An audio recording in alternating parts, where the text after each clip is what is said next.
Hello and welcome to Cinema Crusaders, that show where we look at films that are at least 10 years old or older, and then we see how well they hold up, whether they're still enjoyable now, whether, time has changed their impact at all, and all of those things. And for today, we are looking at 1989's The Abyss.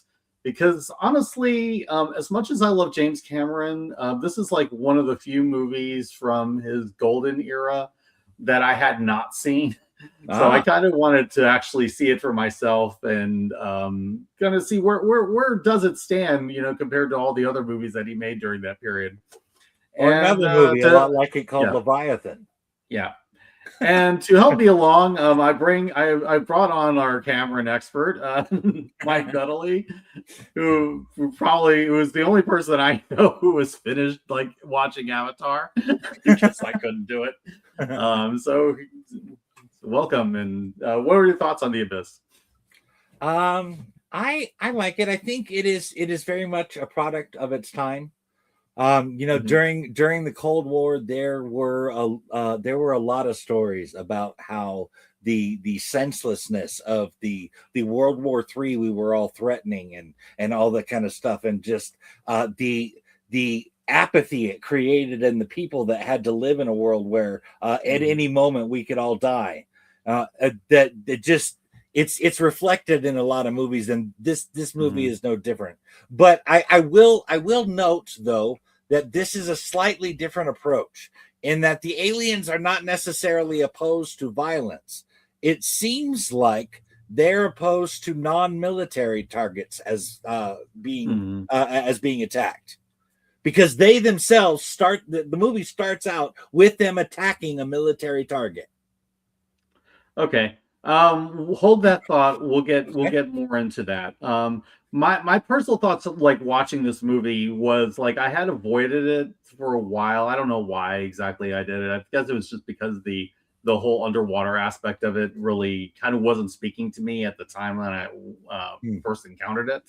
Over time, that's changed. Now I'm just kind of seeing, because especially since James Cameron is an expert on this, he is an actual deep sea diver, and he has done all these things. That brings him a certain level of authenticity to it that you wouldn't get from most directors. And it kind of made me curious as well. So I think watching this movie, I can definitely see the appeal to it, but it is definitely a movie that heightens Cold War tensions. It was done at the very end of the Cold War. And so it's just one of those things where, yeah, it's only going to matter during those moments where it'll be relevant. I'm kind of afraid that we're starting to lean back that way now, but I would like to be wrong on that. I don't know why you're only kind of afraid, and I think we're definitely going towards that now. Well, fair point. So yeah, so this is one of those times when, yes, the Cold War does matter, and learning from it does matter, and for sure, yeah, maybe Cameron still has things to say about it that are important. Absolutely. All right. So I guess we'll go ahead and kind of start looking into the writing itself. And I will say, like, this was one of those movies where it took me a while to figure out who everybody was. But you knew who mattered from the beginning, and that's mainly Bud and Lindsay, as well as the Michael Biehn character, who you mainly remember because he's Michael Biehn. But yeah, Coffee, who is a pretty important character here. Yeah, I lost my connection with my camera. Yeah, we'll make it work. On the Michael Biehn note, I was impressed that I don't know how to describe this. There isn't so much that is totally different necessarily in how he delivers a line or necessarily always his body language, but he's playing a villain in this, and you could, there is just a different look in his eyes. You can tell he carries a different spirit with him, that there is this hardness to it. Yeah, that's definitely true. And the thing is, it's like if you look at him compared to Dwayne Hicks, I mean, he's a very different character, and you can tell. Like, and as well as with John Connor, like, or John Connor's father, Kyle Reese. Yeah. Like they're all soldiers, but he plays them all differently. You get Mm-hmm. one honored survivor. You get another one who is basically like a leader who's just kind of like, taking charge in a difficult situation, and he's doing what he has to. And then you have this guy who doesn't start off a bad guy, but it's more that the pressure induced psychosis, Yeah. and he just goes off the deep end, literally. Yeah, I think one, he was I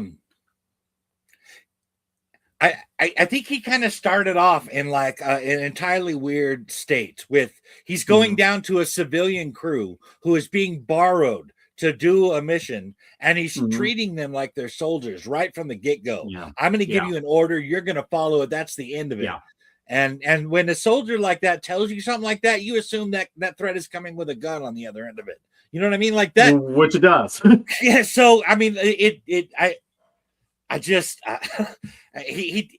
he may have gone crazy, but he started off completely on the wrong foot. And even when Lindsay was trying to remind him, she was saying about, well, there's no way to tell who's going to get the sickness. And he's like, they passed, just completely negating the fact that she just negated everything he just said.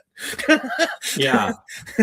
And it's like he doesn't make either he makes the connection and doesn't admit it, or he doesn't make the connection and with his own shakes. And it's just like, I will say there probably was something already wrong with him, like going down, but I don't think he would have been a complete crack up if not for the bends that, and all of that.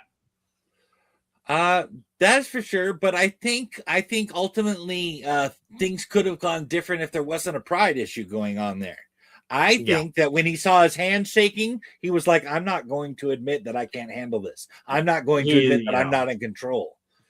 Yeah, he's overcompensating, and you can kind of tell. And I think a lot of that is still continuing, where he just doesn't want to admit to anybody that, he's even insane at that point. I mean, even if he wants to acknowledge it at that point, even to himself, maybe. Yeah, and Bean did a good job of that, particularly in the scenes where you can see he's playing out where thoughts are like a million thoughts are going through his head at once, and he's trying to pick apart like little bits of logic from it and everything. And he played that really, really well. I've kind of noticed that Bean tends to act really well with his eyes. And like you can definitely tell in this movie, for example, that he starts getting more and more wild-eyed, and just like the way he looks at things and the way he positions his eyes is very deliberate, which is an interesting take. And if you contrast that with like Kyle Reese, where his eyes are very haunted, and you can just sort of tell this is a guy who's seen way too much. That's what I mean about that. He just carries a different spirit. You can see it in his presence. You can see it in his eyes. Like it's not it. Some things may be similar in like how he may deliver a line or something along those lines. But it's like he embodies a different person.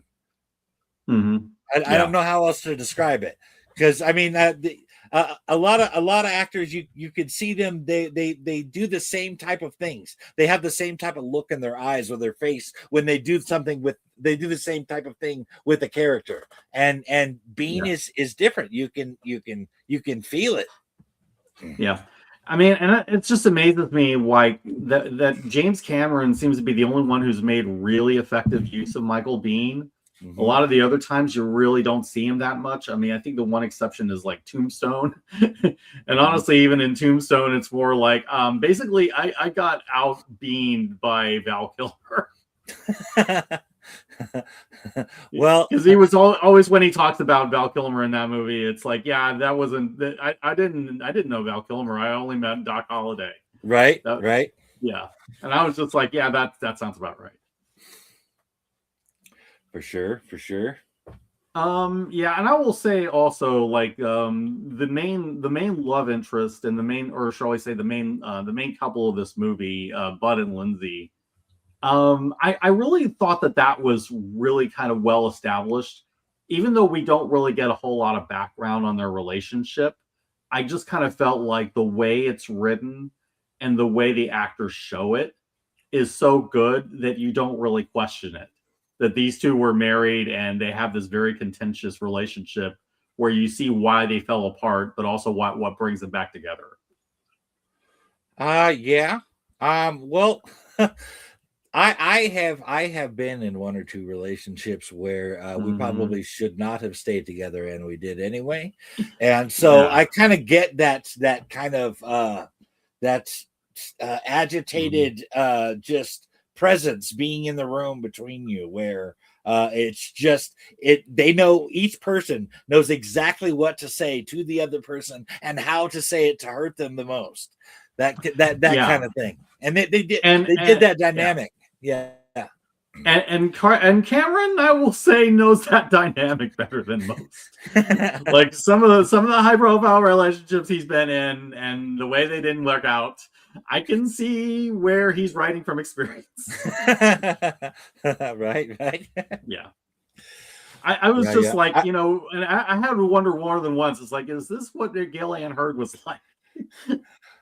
I actually, one of my I think my favorite line in the whole movie is, "God, I hate that bitch," and the guy goes, "Yeah, Yeah, maybe you shouldn't have married her then, huh?"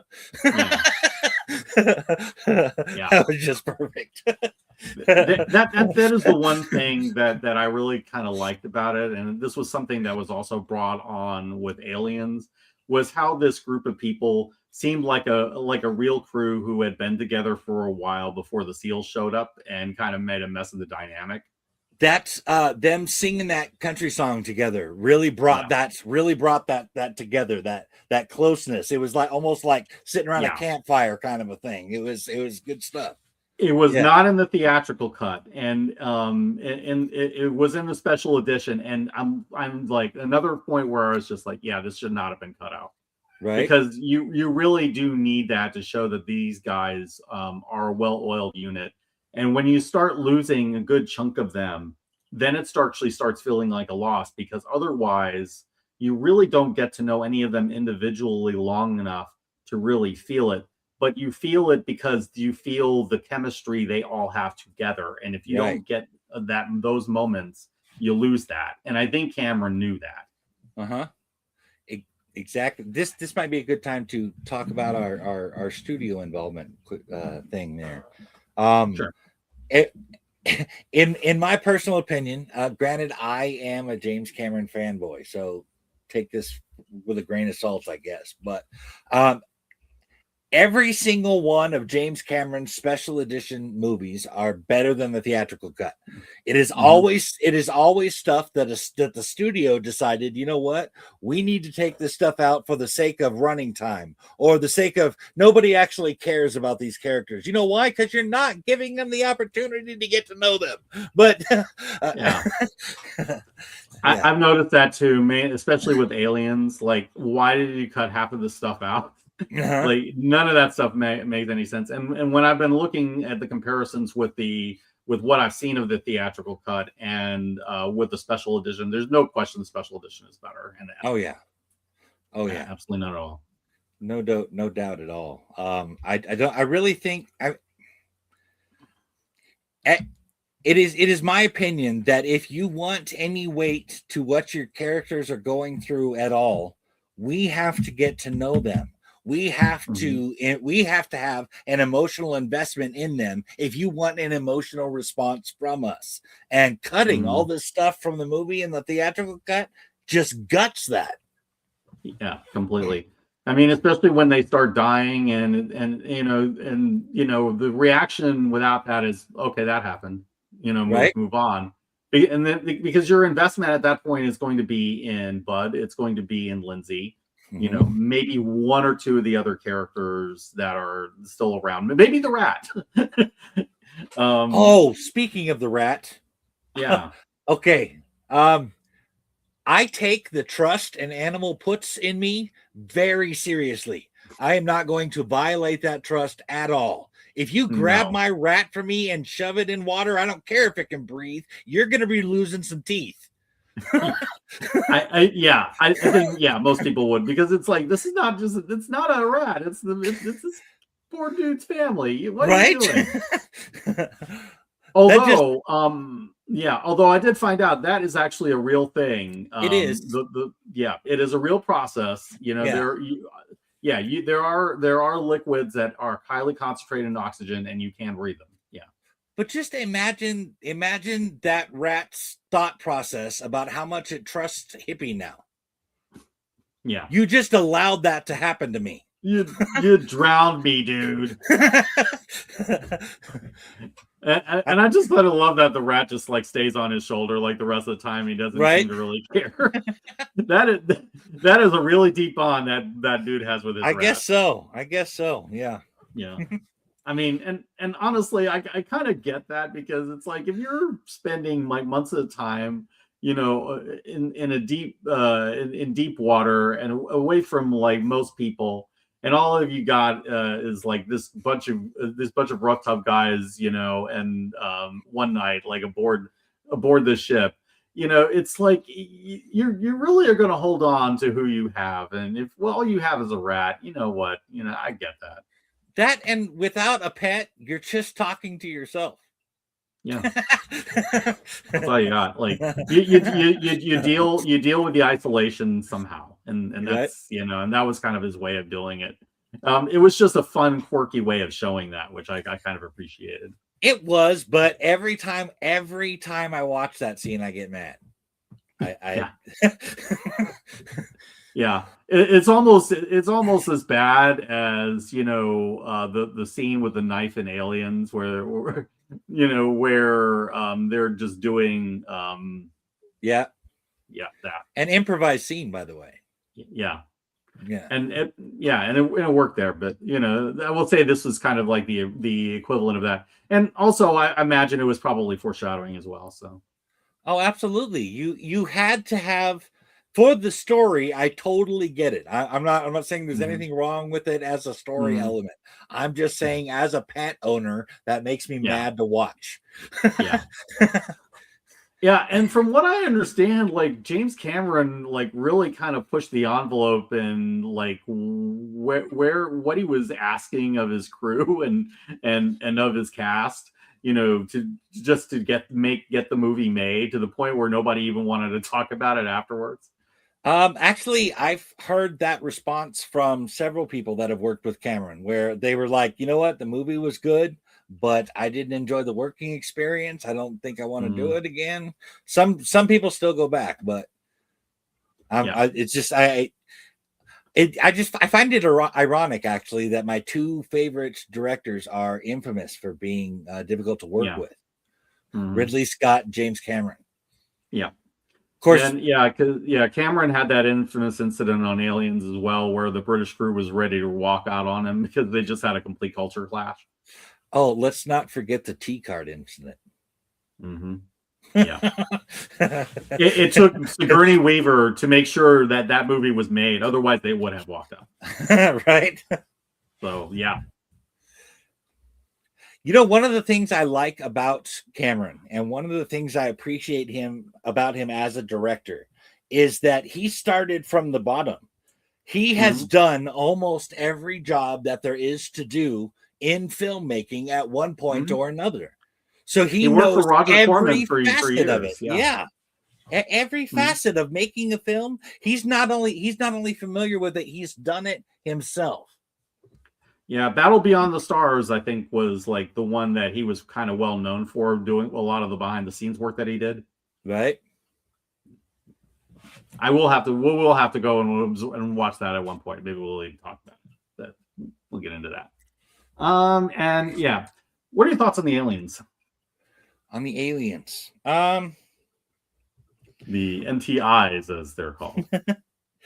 I think I'm not quite sure I get the physiology at all. there seems to be not just a control of water, but a control of light. Mm-hmm. And so I'm not quite sure how that works. I will Yeah, say, I will say there probably is at least a certain amount of bioluminescence, but that's about as far as I can kind of go with that.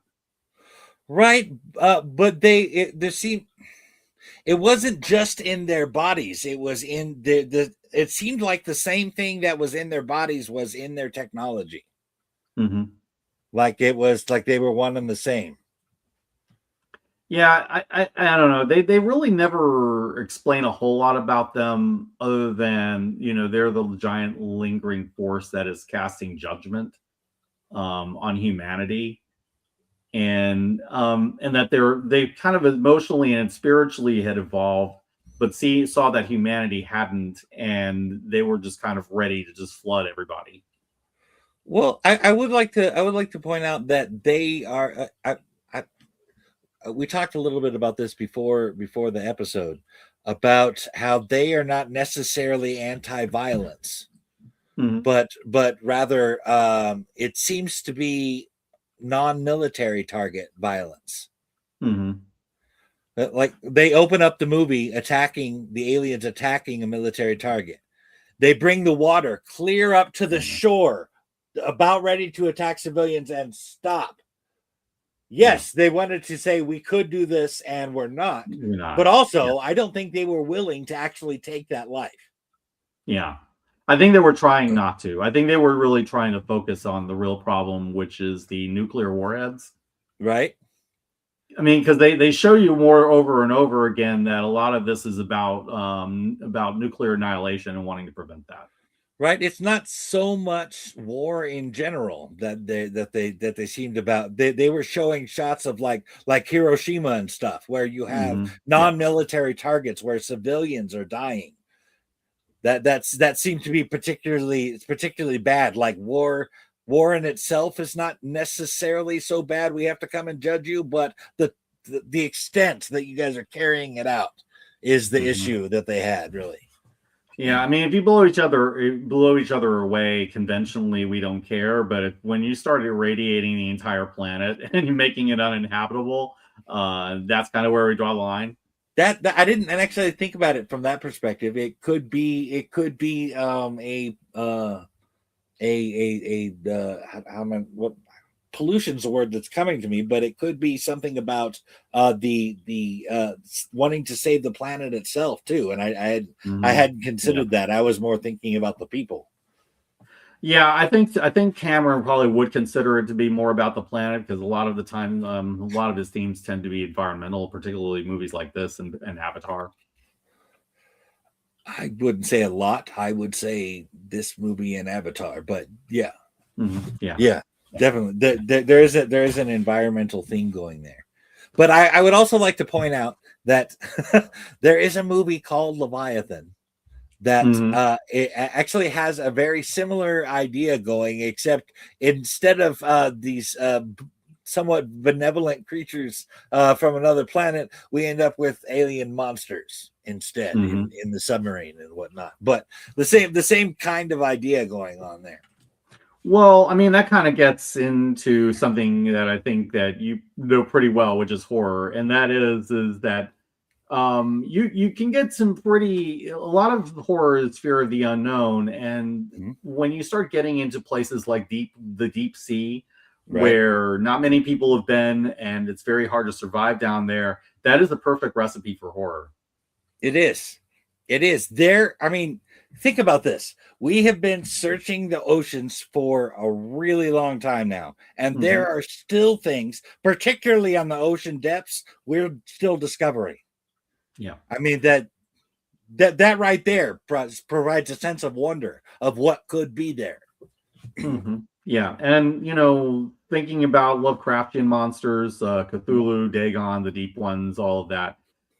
It's making perfect use of that kind of thing. We don't know what's down there and what could come up, and it just happens that in the particular case of this one, it's being subverted a little bit. They're not the monsters we are. Right? Right? I will also I have this theory I hadn't thought about until watching this again recently. When Bud is dropping down to disarm the nuke, he goes way below what even a full-on hardened armored submarine could do without just completely crunching in on itself. So my thought is that the aliens knew he was coming down all along and actually did something about the water pressure around him.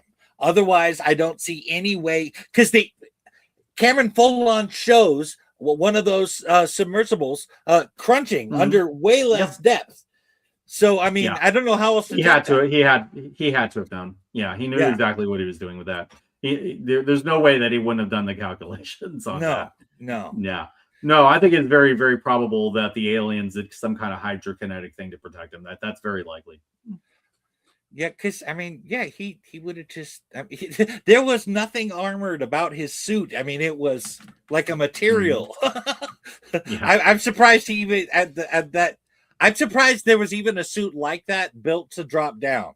You know what I mean? Like, how does that protect your body from the pressure at all? It doesn't. Yeah, and then there were like a couple of times when he got out of the thing and just was swimming like pretty much on his own in deep water, and nothing happened. And it's just like, it had to have been the aliens. I'm not saying it was the aliens, but it was the aliens.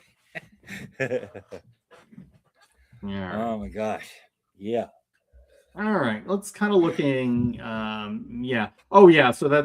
that kind of brings me to my next question.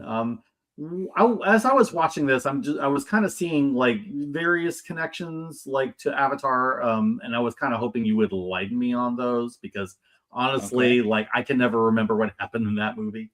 But I always kind of got the sense that there were at least vague things he was working out in this movie, and maybe he kind of refined them in Avatar in a different way. Did you see that, or I didn't pick up on anything like that. I am curious how you're connecting. Well, okay. Well, I mean, first of all, we are dealing with the case of two different villains that are military minded that go off the deep end. We are dealing with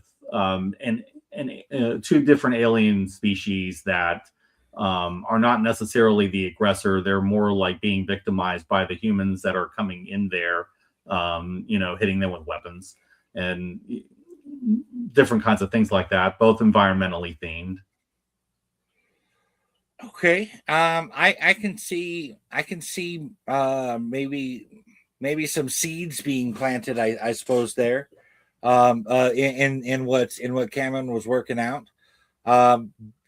The thing with Avatar is that it's specifically a response to indigenous people having their homes and stuff taken out in the forest, and so that was eliminating their home. So that's not quite along the same lines, but I mean I can see a connection there. I to some degree I could see a seed there that this is something that developed later. I can see that. Yeah, I think I got that's really kind of more what I'm thinking of. Like he was kind of playing a little bit with ideas and then kind of developed them more later, more with the idea of let's put this on this other planet, and then have the idea of what happens when we encounter an indigenous species, the different ways that first contact with that would go, and ultimately like how we bring our prejudices would make things worse. I suppose the one real striking difference that stands out to me is that I don't believe the aliens in the abyss are victims. They are at no time, or they're not being invaded. If you come in their space, they'll just shut down your engine. It's not a big deal to them. You know what I'm saying? Like they weren't in danger. They were saving us from killing ourselves. Yeah. So I think that's a little different. Yeah. I think part of it is like the context that Cameron was responding to, because back then he was responding to the Cold War. Right. It is definitely a Cold War narrative. Absolutely. Whereas around the time he made Avatar, I want to say we're in a War on Terror era thing. So a lot of him is dealing with that and responding to that. Well, according to you watch the extras on Avatar, Mm-hmm. it's specifically about he actually went down. I want to say this was South America, and actually met and stayed with a tribe down there, and learned about how that what was happening to their homes and stuff. And it Mm-hmm. was a direct response to that inspired the story for Avatar. Yeah. And that's what happening in Avatar is that is happening to the Okay. Na'vi. Yeah. Yeah. Yeah. Okay. Okay. Yeah. So I think that it's enough to think on, but I just find it interesting how Cameron's views sort of evolved. Basically, a lot of experiences, and I will say, Cameron is one of those interesting guys that seems to find new things Mm-hmm. to react to. Like a lot of it, a lot of what he does, I think now is really more kind of in response to a lot of the live things that he does in terms of his exploration and the science work that he does. Right. I became very impressed with him just learning that he took a one man submersible down to the Marianas Trench. I mean, Yeah, that's he and literally went actually to the abyss. he actually discovered a couple of types of creatures that we had not seen before while he was down there. I mean, if Yeah. if if that's not impressive to have on your resume, I don't know what you're looking for. Yeah, I mean, I guess when you're a director on that level, you can do that kind of stuff. Right. Yeah, and not to mention like the bazillions of ocean documentaries that he's been involved with. Yeah. By the way, do you know how they did the deep sea look in the abyss? No, I'm kind of curious about that. They had this really large tank. It was pretty deep itself, but what they did to make the darkness was they had like a billion of these little black beads that floated on top of the water, and they just Hmm. filled it with that until it was black underneath. And that way, if I somebody will. needed to come up, they could. It wasn't going to stop that at all, and it's totally blocked out the light. Huh. The effects in this movie, I think, are definitely worth discussing because we're kind of this is before T2, where he went full on with CGI. Right. This was a major landmark in that, particularly like with the water tendril. But everything else that you see for the most part is still practical. Right. Yeah, there was no way to do that water thing practically. I don't see how you could do that and make it Mm-hmm. actually look like water. Mm-hmm. Mm-hmm. Yeah, and I think this is kind of like the early days of CGI was when CGI was used probably best because at that point we still had enough limitations where it's like, no, we're not doing the whole movie with CGI. We're just going to do the things that we can't do and that we can afford. I would also like to point out that Cameron is often at the forefront of filmmaking technology, Yeah. where he is Hmm. trying stuff that very few, if any, other people are even working on at that point. I think And the only person even comparable at that point was George Lucas. right, Yeah. yeah, yeah, And I I'd really say like that. between I would say between the two of them and their respective studios, that's probably where we get a lot of the foundations of CGI and everything else in terms of modern special effects. I'm drawing a blank on what it was now, but that particularly that water tendril scene was foundational in doing a scene in another movie, and I'm drawing a blank now on what it was. But that technology that they did there Mm-hmm. paved the way for technology for other shots like it to happen in other movies. That's Yeah. how innovative that shot was. The thing had not been done before Cameron. Well, it kind of led to morphing being possible because we saw how the tendril was able to shift its face to look like Ed Harris. Right, Yeah, right, and Lindsay too. and Lindsay, yeah. Yeah, So I mean, they actually were using the very primitive CGI, that didn't quite look right. They probably weren't able to bring it to the level where it was in T2 at that point. But I would say they got it well enough to make the water tendril look believable. actually, I thought it was brilliant how Hmm. they did that. In particular, because the CGI at the time was not Hmm. top shelf. Okay, it was Hmm. not T2 quality at that time. Yep. But because you have just a clear liquid making these face shapes, it basically covers up anything that looks fake about the CGI. Yes, that's exactly right. Yeah. Yeah. And yeah, so Cameron was being really, really clever with that, and Mm-hmm. that's the kind of clever stuff that he does as a director, or has like at that, especially during the points where he was working practically.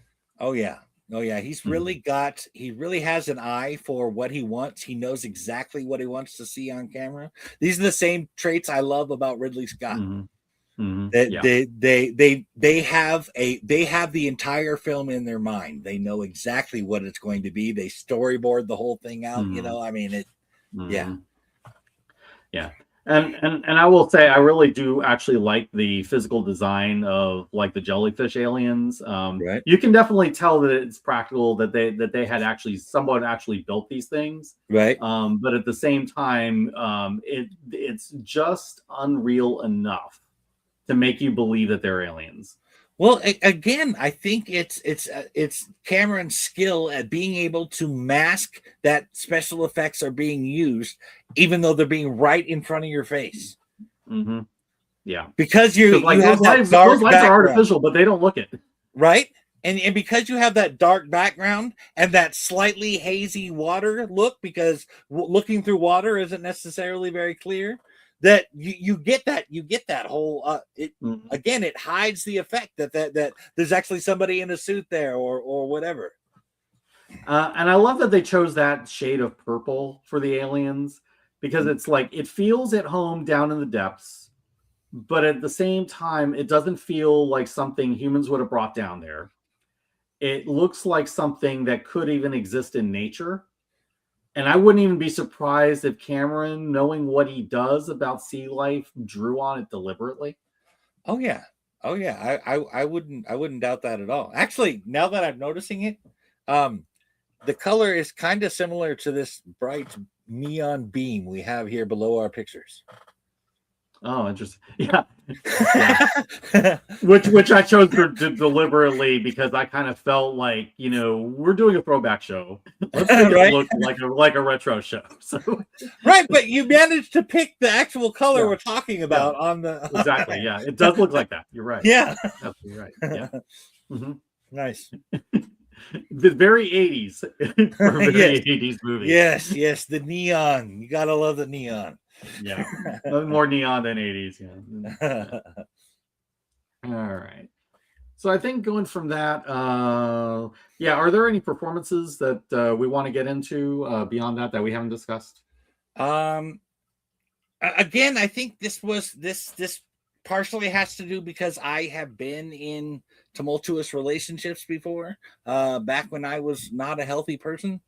So, but I know that experience of you can really not like someone, but suddenly they're in danger. Their life is being threatened, and suddenly none of that matters. Ed Harris delivered that scene of bringing Lindsay back to life. You felt that shit down to your bones. I mean, you believed that that his whole just going off on her, fight. Damn, that was good. It's like you can definitely tell that he's giving her crap early in the movie, but it's all sexual tension. He absolutely deep down loves her. And the one thing that I thought was very clever in showing this is he never removed the ring.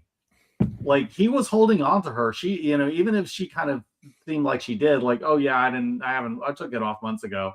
Well, firstly, I don't know that I believe that, but secondly, it's definitely not true with Ed Harris. Like, he's absolutely like hoping to get her back still, and it's just like he's still like emotionally wired to her, and you see like in moments like that where it really counts. Like, his first thought is of saving Lindsay. It always is of saving Lindsay. And let's not forget what is her last name? Mastrantonio. Her performance when she drowned. I mean, tell me you didn't feel that. Like, I mean, like, hold on. I don't think this is a good idea. That line really got me. I was like, oh, I know what that feels like.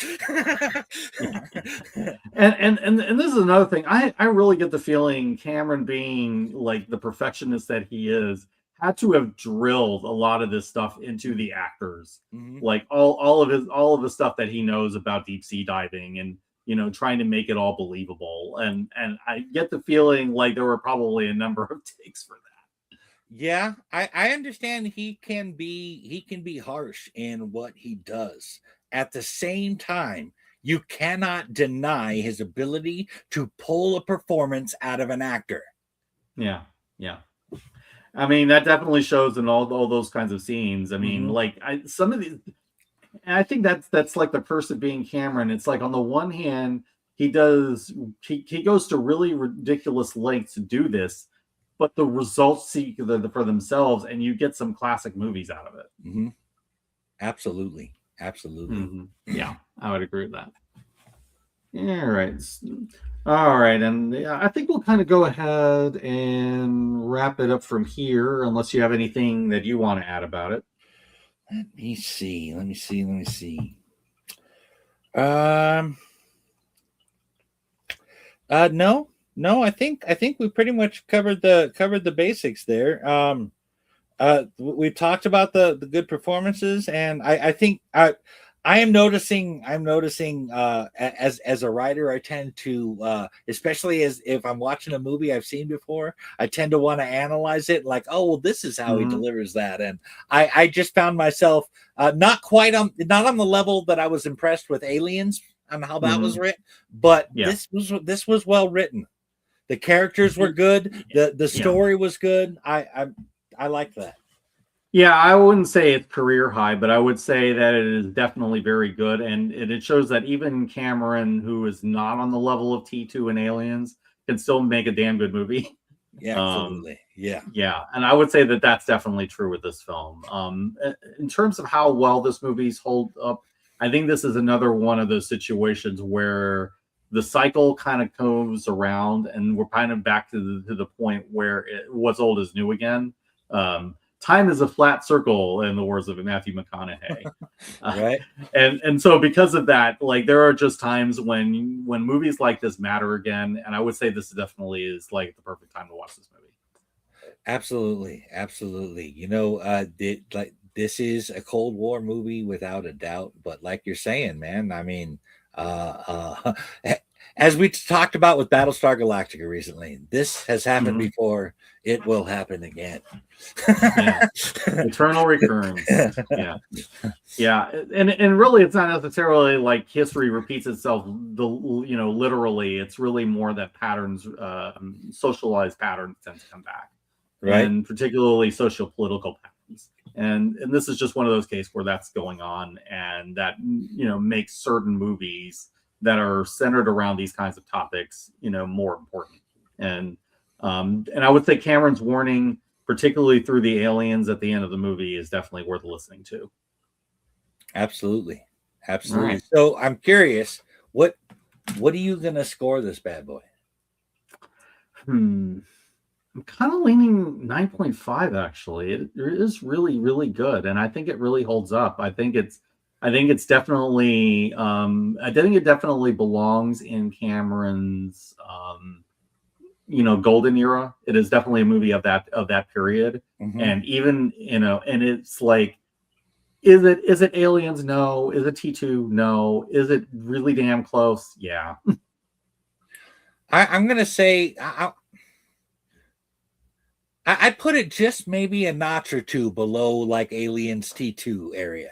I Yeah. mean, Yeah. it's not quite at that level, but It's it's up there. It's up there. it gets Yeah, close. Yeah. yeah. Okay. I think So, I do think you have a number? I was thinking probably like in the 9.25, but I could go 9.5 on this.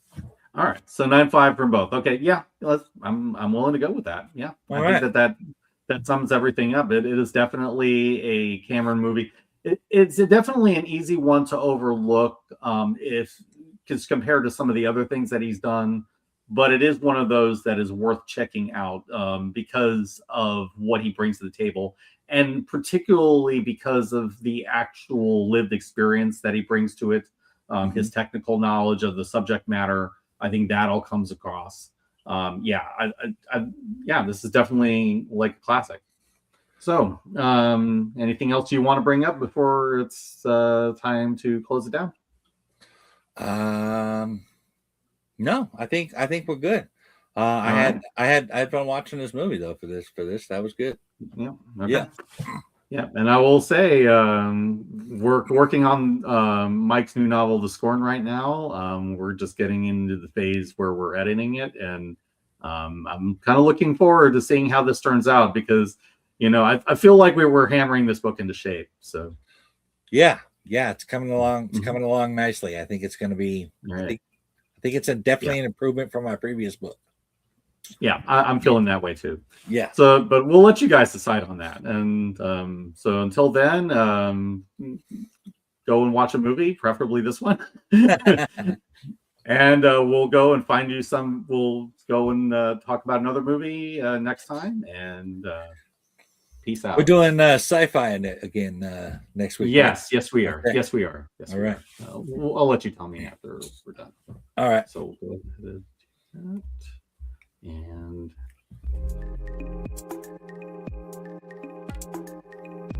Thank you. We hope you've enjoyed this Comic Crusaders production. For real-time news on all things pop culture, please feel free to follow us on social media.